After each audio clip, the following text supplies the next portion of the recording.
There's been a bit of a change down in the Senedd. First of all, now it's called Senedd Cymru Welsh Parliament, and more importantly, who gets a say about what goes on in there has changed. It's a massively important moment for our democracy and for young people in Wales. We've now actually had legislation going through to extend the vote to 16 and 17-year-olds. That's, the first big piece of constitutional change that this Assembly has actually been able to push through themselves. So not only does it actually enfranchise 70,000 young people across Wales, but it's also a kind of major development for this place, the Senedd.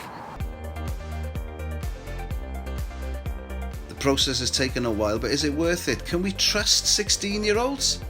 Absolutely. 16-year-olds have every right to have a say on their future. They're the ones that are going to be living the rest of their lives with the consequences of those decisions. They need to have a say in their future. I've been across the country lately talking to 16 and 17-year-olds, and they are absolutely capable of having a say. They've got so many opinions, and I think a lot of people are kind of underestimating how much 16 and 17-year-olds actually know. I think it's a massive occasion for Wales. It's only in the last couple of years we've actually had the power to do this. And, the Senedd has been up and running now for 20 years, from essentially what was a council office, essentially, to now a law-making body that's been able to change the way elections in this country work. I think that's a fundamental development over the last 2 decades. And so look out, Senedd Cymru Welsh Government elections 2021. The 16-year-olds are coming to get you.